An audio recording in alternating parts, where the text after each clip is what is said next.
जय माता दी दोस्तों। आज नवरात्रि का 5वां दिन है और 5वें दिन हम माँ स्कंद माता की पूजा करते हैं, जो माँ दुर्गा का ही स्वरूप है। स्कंद माता का नाम दो शब्दों से मिलकर बना है। इसमें स्कंद और माता इन दोनों का ही अलग अर्थ है। स्कंद का शब्द का अर्थ है कार्तिकेय, जो भगवान शिव और माँ पार्वती के पुत्र थे, और माता का अर्थ माँ है। इसी प्रकार स्कंद माता यानी पार्वती माता का ही एक रूप है। आइए सुनते हैं माँ स्कंद माता की कथा। माता सती द्वारा अपना देह त्यागने के बाद भगवान शिव ने खुद को सजा देने के लिए स्वयं को सांसारिक बंधनों से मुक्त कर दिया और दूर हो गए, और एक तपस्वी के रूप में पहाड़ों पर कड़ी सर्दी में तपस्या करने लगे। इसी दौरान तारकासुर और सूरपदन नामक दो राक्षसों ने देवताओं पर हमला कर दिया। उस वक्त देवताओं की मदद करने के लिए कोई नहीं आया।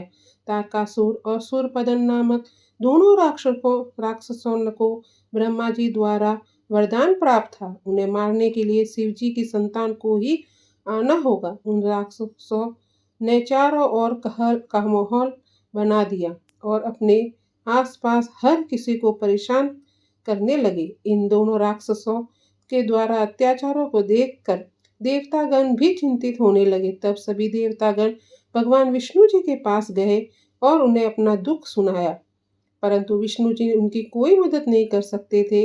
विष्णु जी ने से मदद न मिलने पर वे नारद जी के पास गए।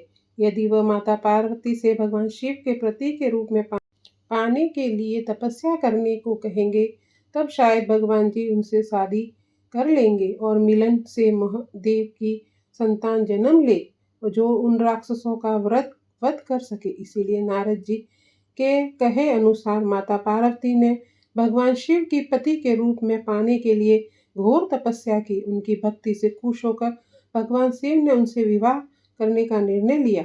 विवाह के पश्चात माँ पार्वती और भगवान शिव जी की ऊर्जा से एक बीज का जन्म हुआ। बीज में अत्यधिक गर्म होने के कारण उसे अग्निदेव को सरवाना नदी में सुरक्षित रखने के लिए सौंप दिया गया।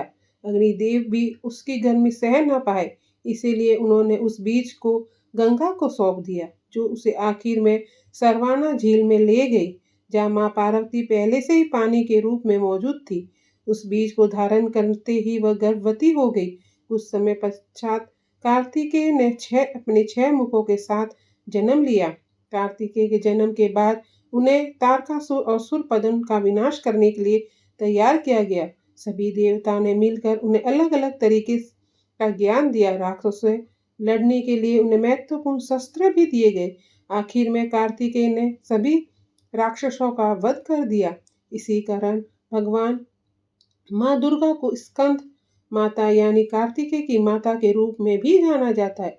स्कंद माता के मंदिर में पूरे भारतवर्ष में कई जगह स्थापित है, लेकिन उनमें से एक बहुत ही प्रचलित मंदिर वाराणसी में स्थित है। देवी दुर्गा के 5वें स्वरूप में स्कंद माता की पूजा की जाती है। उन्हें अत्यंत दयालु माना जाता है। कहते हैं कि देवी दुर्गा का ये स्वरूप मातृत्व को परिभाषित करता है। दुर्गा माता यानी स्कंद माता कमल पर आसन पर भी विराजमान है, इसीलिए उन्हें पद्मासना देवी भी कहा जाता है। कहते हैं कि संतान सुख प्राप्ति के लिए माता की पूजा के साथ उनके मंत्र को भी हमें आराधना से विशेष फलदायी होती है। माँ स्कंद माता का स्वरूप बड़ा ही आकर्षित है। देवी स्कंद माता की 4 भुजाएं हैं, जिसमें देवी के दोनों हाथों में कमल, एक हाथ में कार्तिकेय भगवान है, वही एक हाथ में अभय मुद्रा में है। देवी स्कंद माता कमल पर विराजमान है। ये देवी शक्ति की दाता मानी जाती है।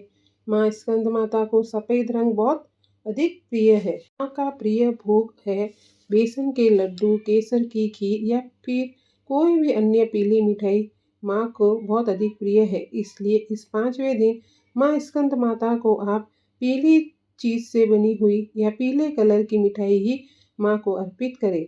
माँ का प्रिय फूल है कमल का, इसलिए इस दिन आप माँ के चरणों में कमल अवश्य अर्पित करें। माँ को भोग अर्पित करने के बाद आप माँ की आरती करें। आरती इस प्रकार है। ओम जय तेरी हो स्कंद माता, 5वां नाम तुम्हारा, आता। ओम जय स्कंद माता, सबके मन की जान हारी, जग जननी सबकी महतारी। ओम स्कंद माता, तेरी ज्योत जलाता रहूं मैं, हरदम तुझे ध्याता रहूं मैं। ओम जय स्कंद माता, कई नामों से तुझे पुकार, मुझे एक है तेरा सहारा।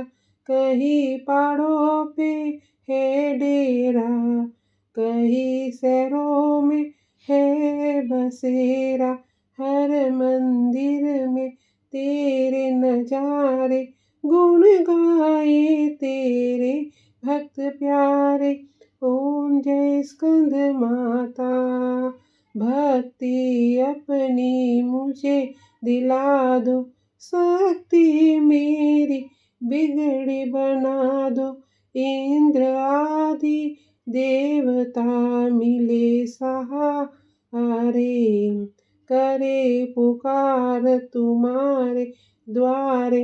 ओम जय स्कंद माता, दुष्ट दैत्य जब चढ़क आए, तू ही खंडा हाथ उठाए। ओम जय स्कंद माता। अंत में दोनों हाथ जोड़कर माता के मंत्रों का जाप करें। माता की स्तुति करने का मंत्र है, सिंहासन गता नित्यम पद्माश्रित कर दया, शुभदास्तु सदा देवी स्कंद माता यशस्विनी। इसका अर्थ है, सिंह पर सवार रहने वाली माँ, अपने दोनों हाथों में कमल का फूल धारण करने वाली यशस्विनी स्कंद माता हमारे लिए शुभदायी हो। माता का दूसरा मंत्र है, या देवी सर्वभूतेषु स्कंद माता रूपेण संस्थिता, नमस्तस्यै नमस्तस्यै नमस्तस्यै नमो नमः।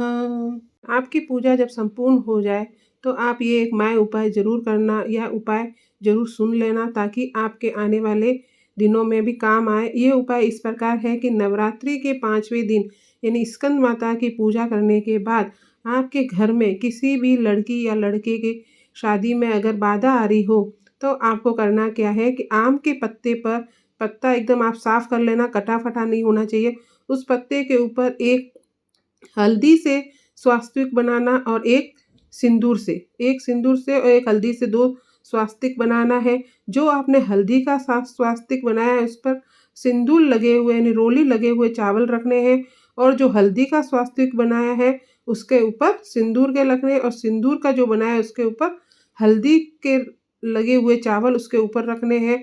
और जिस लड़के की शादी या लड़की की शादी नहीं हो रही है या बाधा आ रही है, उसके हाथ में हथेली में रख कर उसका नाम और गोत्र लेकर नीम के पेड़ के नीचे आपको वह चावल, वो आम का पत्ता रखना है।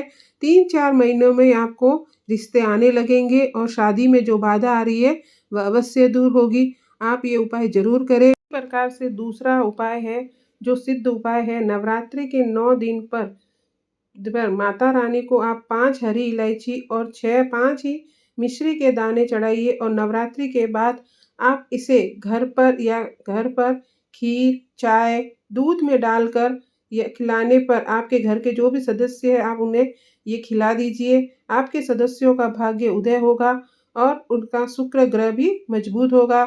इसी के साथ जय श्री कृष्णा, राधे राधे, बोलो साचे दरबार की जय हो।